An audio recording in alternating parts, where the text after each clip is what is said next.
We will now look at sneakers, all types of sneakers. We will go on a sneaker hunt. Why? Because we want to follow up what happens with our old sneakers, and will therefore talk with Christian Salewski, the founder of the Flip GmbH. Hello, welcome. In order to hear from him what happens with our old sneakers. You may wonder, why do we want to know? Simply, over the past few years, sneakers has really seen a tremendous hype. They've always been popular, but today young people have dozens of pairs. They have turned into collector's items. In fashion terms, this may be entertaining and enticing, but it comes with a problem at a price, because all of these shoes are dumped. To just give you some figures, in Germany alone, we're speaking of 380 million pairs of sneakers manufactured in Germany. In Europe, we're talking about 2.5 billion. On the drive from Berlin to Frankfurt, I thought, well, every sneaker measures about 30 centimeters. What would happen if we all align them? I think there is such a trek. You can't run those marathons in a lifetime. It's insane. And the biggest question is, what happens when we no longer wear these sneakers? Are they incinerated? How are they recycled? Are they landfilled? Are all of the promises and claims correct that we get from manufacturers about the recyclability? And we will shed some light on this with the help of Christian Salewski. With his research startup Flip, he has looked at 10 sneakers of 11 celebrities and has bugged these sneakers so he can follow up the way. He disposed of these sneakers in waste apparel containers and returned them to collection points of fashion groups. And now on the website you can follow up which way the sneakers took. This is a joint research of the ZEIT, NDR and Flip GmbH, and I'm now happy to hear from Christian Salewski, the founder of Flip GmbH, about the sneaker hunt. Hello, from Hamburg. Thank you for the invitation. I'm happy to join you today. Now, you already gave some information about the sneakers. Maybe I will repeat some of the information, but this may also mean that I can save some time. So right in the beginning, you already presented me. My name is Christian Salewski. I'm a co-founder of Flip. Flip is a startup that wants to help consumers make a positive impact on the environment, and we use the power of investigative journalism to do this. And the sneaker hunt is actually our first big research project that we implemented together with media partners. We started it in the second half of last year, and perhaps you read about it in the different media channels. I will show you some more information about this later on, but let's get started. I hope I can control my charts here. Yes, I can. So this is the sneaker hunt. We called it a global GPS research regarding one of the biggest waste problems of our times. But now first a trailer.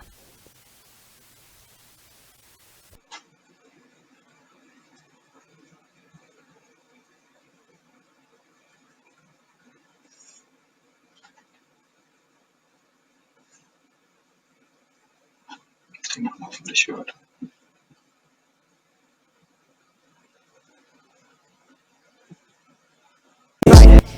We have to start again because there was no sound.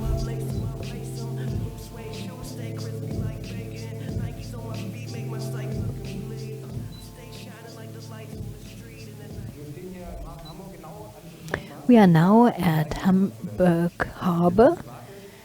And Linda Zawakis' shoe now sends a signal. We have to go in here. How long was it? 20 seconds, and then we were thrown out of the channel. Well, this is really big.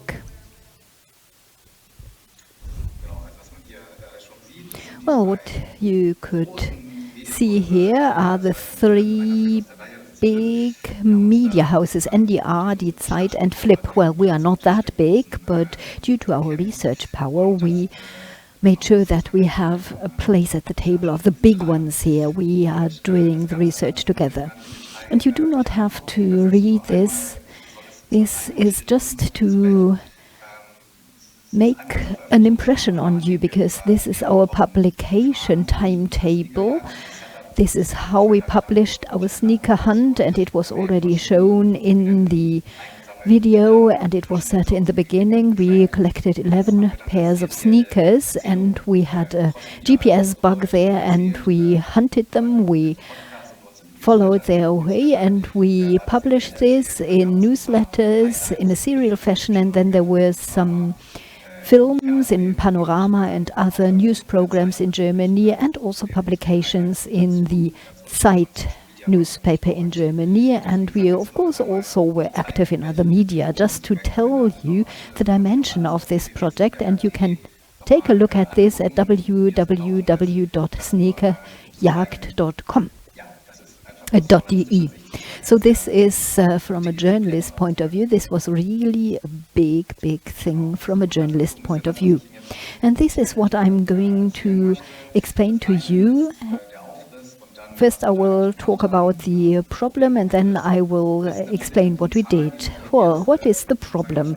Based on the figures that we communicated during the sneaker hunt, it's very clear what the problem is. It's a fast fashion problem. There are many reports about it, and from our point of view, the information had not been disseminated previously, and so we wanted to show figures. 1.4 billion pairs of sneakers are sold annually. In Germany alone, 380 million pairs of shoes are dumped every year, not only sneakers but shoes in general, which is quite a lot. And as more and more sneakers are sold, the share of sneakers is growing. The sneaker industry accounts for $70 billion of sales every year, which is quite a sizable figure. And part of the problem is that a normal sneaker consists of more than 40 different materials glued together. And this, of course, is a problem for recycling. What is new, or what we saw as new, is that the industry now wants to recycle the products themselves, or they at least say that they want to do this by starting return programs. And there are also full-mouthed promises here. For example, for Zara, a famous fashion brand, it said, give the clothes that you no longer wear a new life. There are return boxes with the German Red Cross. Nike also has a recycling system, Nike Grind, which also says recycle your old shoes, and this will create other shoes. And Mango and other chains are following. So all the different companies are doing this. So we now have created the following research setup. The main question is, what happens to our old shoes? And then, in order to find out what it is, we said we will now start a highly technical experiment. We will equip 11 pairs of sneakers with GPS trackers. And this is not quite easy. They are quite small now, only the size of a cigarette box. But you still have to then install them into the sole of the sneaker, and this was a problem. And you of course have to put it in there in such a way that people don't see that it's manipulated. You can only recognize it with the weight. So we took off the inner sole, then we milled into the lower sole, and it was not quite easy. Sometimes you have to use diamond grinders. you already see then how problematic the materials are. So we made sure that we could not really see that this was equipped with a GPS tracker. The GPS tracker, well, provides some information regarding the movement sensor. You can also have the GPS sensor sleeping, and it's only waking up when there is movement. So you've got a set of data which you can use to interpret where the sneaker went. And the problem here is the battery. It's like a smartphone. It's always a problem because I have to recharge it every single day, and if you have a smartphone without a display hidden in a shoe, of course you have to be very careful. So we had them go to sleep very often, and we then managed to make sure that we could track the shoes for 4 months around the globe. The starting point, here we choose 2 typical ways of disposal. First of all, what I was talking about before, the return programs by the manufacturers and the dealers. And this is where we put half of the shoes, and then the more classical disposal way using old shoes, old clothing containers or shoes containers, mainly initiated by charities. And we followed 2 shoes, Caroline Kebekus and Linda Zavakis, and I would like to show to you what happened. The first thing that I would like to talk about is the Nike scoop. We gave the sneakers back to Nike. There is a return center there, and this is a Nike grind box. And Nike promises on this box that they would use the old shoes to produce new ones, that the material is ground into new granulate, and that new shoes and other products are then manufactured. So they are talking about a circular economy, and the consumer is told that this was a perfect recycling program. We thought it's quite interesting, and we thought, well, this is such a great program by Nike with a lot of image videos. Let's take a look at Nike and see whether we can take a closer look. But then we didn't get any response, and we were quite surprised, because if such a big company has such a big project, then we should do this. And we were surprised to see that they didn't want to answer any of our questions, and we were a little bit doubtful there. And we then tracked the sneakers to a hall in Belgium, not far away of the Nike logistics hub.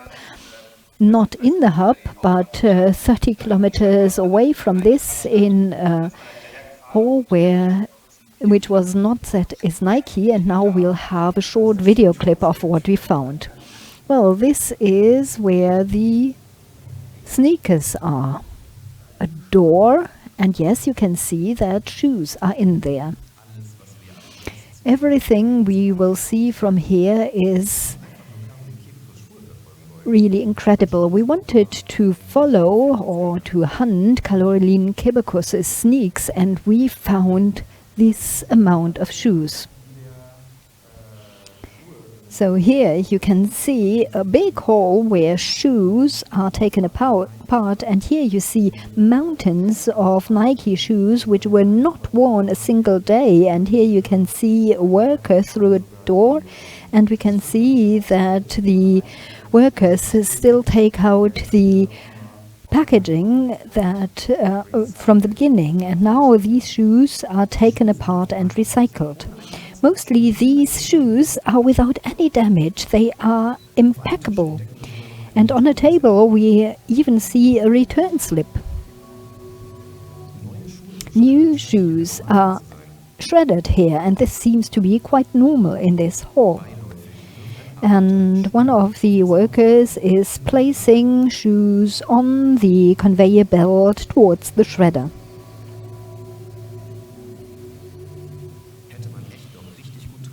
Well, these shoes would have been perfect, easy to wear.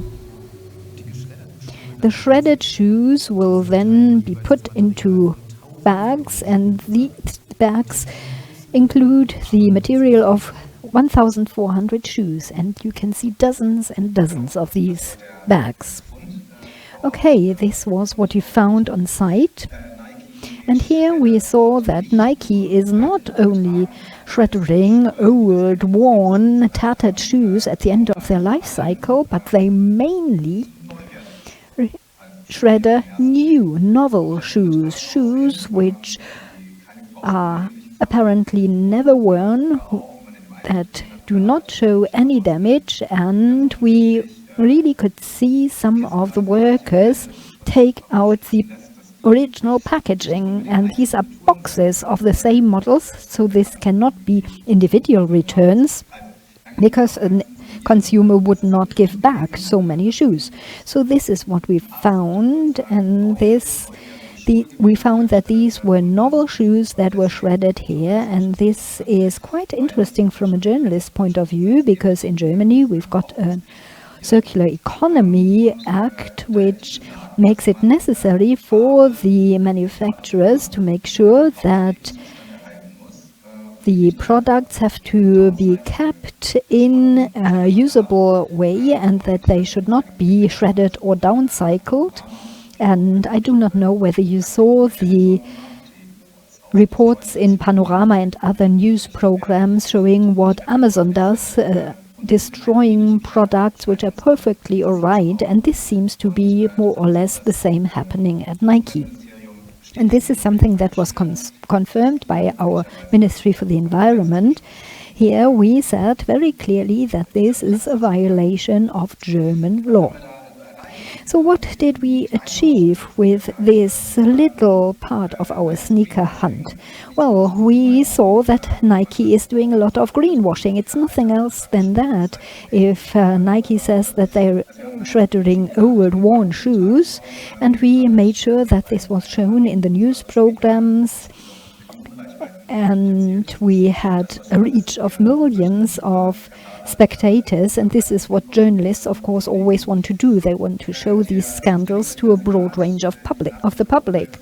The Senate of Berlin is now checking into this, is in exchange with Nike, and Nike is obviously saying, and this is something that I saw from more recent reports, that German law is not applicable here because the head of the company is in the Netherlands and they are responsible for the reports, but there are different opinions. People say that what is launched and returned in Germany is subject to German law. So the research is not completed yet, but Nike, to our knowledge, has not changed anything in the practice yet. So they are still shredding more and more sneakers. I will definitely no longer send any returns to Nike. So this was the Nike scoop. Now let's talk about another part of the sneaker hunt, and this is the return to old clothes containers. We took some of the shoes, amongst them Linda Zervakis' Puma sneakers, white sneakers, and we put them into a charity box of the German Red Cross, into an old clothing container in Hamburg. And this shoe, we followed this and we could see it go to Kenya, Nairobi in Kenya in Africa. And we traveled there, and the shoes immediately showed us a problem that we already knew about. What is the finding? Old sneakers nobody wants to have in Europe any longer, that will no longer be sold in a charity shop because they are good enough for that, and they will not be sent to Eastern European countries like the Ukraine because they can still be used there, but they are the third level of quality and they are sent to Africa and they are then sold in Africa. But with this mix, the mix that is sold there, only half of the sneakers can still be used when they arrive in Africa. This is at least what we were told by the dealers we talked to in Africa. They have their bales and they can only sell half of them and the other cannot be sold. And to cut a long story short, at the end of the day, all this will end up in African countries where there's no recycling structure whatsoever, and where, of course, no German laws are applicable to incinerate the waste. So the sneakers will end up in nature or in one of the landfills. And we went to one of the landfills, and in order to illustrate the problem, it's relatively impressive.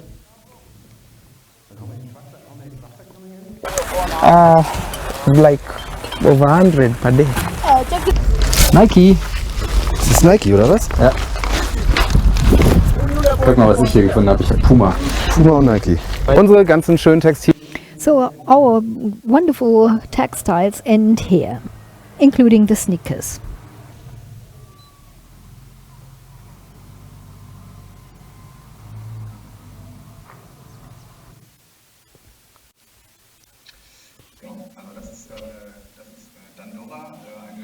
This is Dandora, one of the largest landfills in Africa, and if you move there you can see old clothing almost everywhere and heaps of shoes. So we found huge bags full of shoes, and this included all the famous brands. And they are then there for a number of years. What did we learn from all this research? What is the findings? And what needs to happen now? Well, our learning is that the responsibility by the manufacturers needs to be stressed over and over again.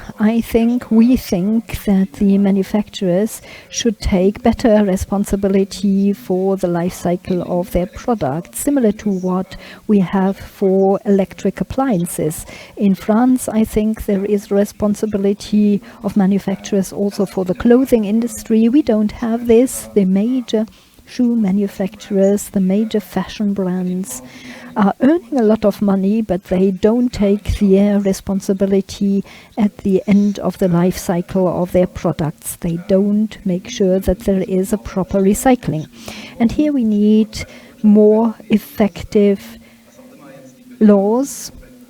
And I don't know what the Berlin Environmental Authority decides regarding Nike, but normally these are fines around several hundred thousands of euros, but this is peanuts for big companies, big multinationals, so we need better laws, and this is one of the clear demands.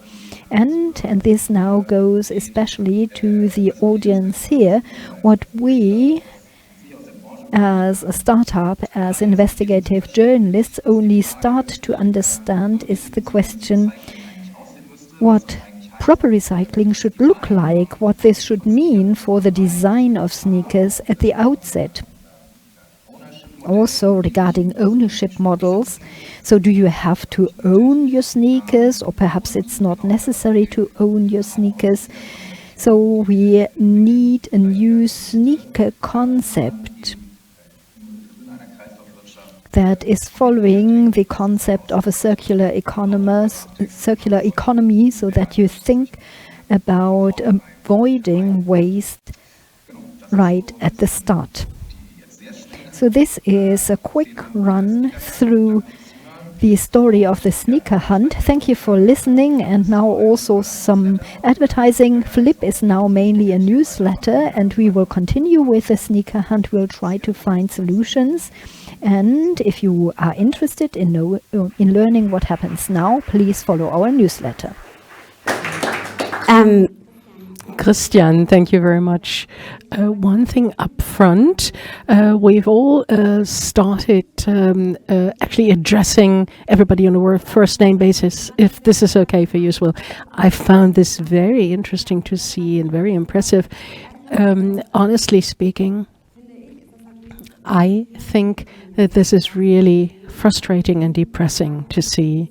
And my questions also refer how you can actually take a constructive stance. As first of all, respects for the insights you've provided, research that We know that brands burn, incinerate, and destroy their new merchandise. We know this from high fashion, from mainstream fashion.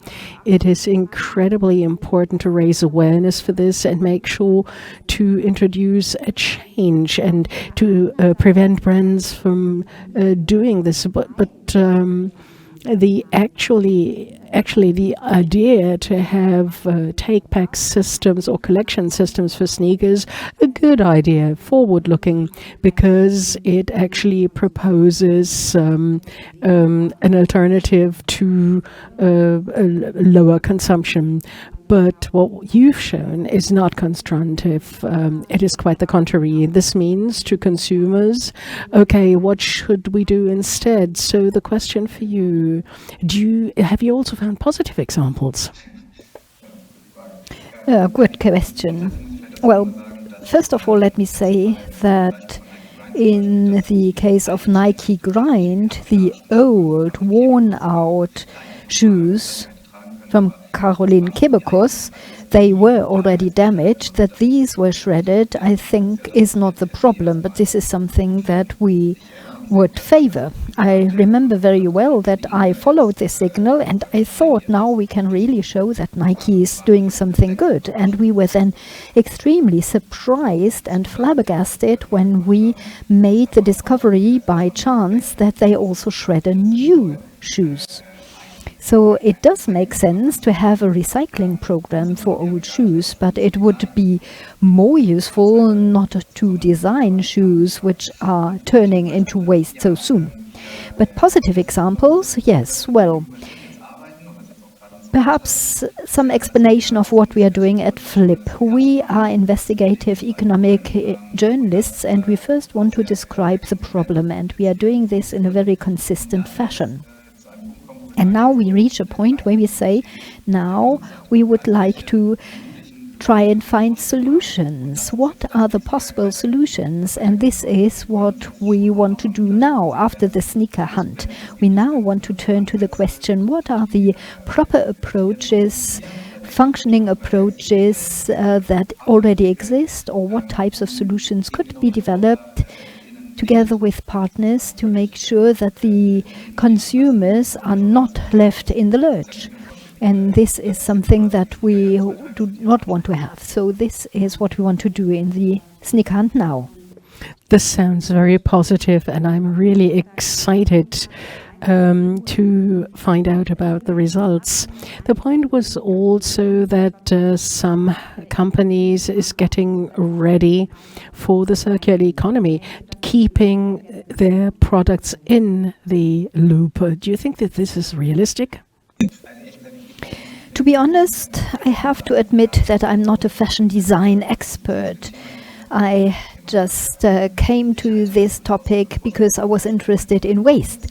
And I think it's imaginable, and I also heard that there are some promising concepts for reusing things, having deposit systems that you use materials that can be repaired and so on and so forth. There are some smart approaches here, but I would not yet say that I'm able to make an assessment here. One a little more personal question. How has this impacted your consumption behavior and your attitude towards sneakers? How many sneakers do you have and how do you look after them? Well, I actually consistently make sure that I wear my sneakers until they are really no longer usable. And normally I don't use a lot of sneakers anyway, and I always use my clothes for a very long time. And I learned that if they are no longer usable, then I will just put them in the bin and not in a second-hand container. But I also have to admit that I am still on a learning curve, because I recently bought a reduced pair of sneakers. I thought, hey, this looks very nice, and I ordered it, so I definitely can learn. We had one question from our live stream that I find very exciting. When you found that both recycling towards Africa doesn't work properly and that the grinding at Nike is not really forward-looking either. You reported, what were the reactions from policymakers and what was the feedback in general? Well, off the cuff, of course, we got a lot of reactions. I cannot tell you about all of them, but what I received from the policymakers or the interest groups, that I think that especially the Nike hunt was seen as a very strong impetus in order to restart the political discussion about waste materials. I already told you there was a first report on the destruction of goods by Amazon, and this was standalone at the time, but this is an open secret in the industry that quite a lot of products, new products or returned products are destroyed, but we did not really have any evidence in images in journalist products for the public, and this was quite helpful now for all of those who want to work against these practices. So this was some feedback that we received from policymakers and consumer protection agencies. You just said that in order to find a constructive way ahead, that you are working on new sneaker concepts. Would you like to share some of the insights and tell us about what you've planned, the lines you're thinking along? Well, I cannot really show you a lot because we haven't advanced very much.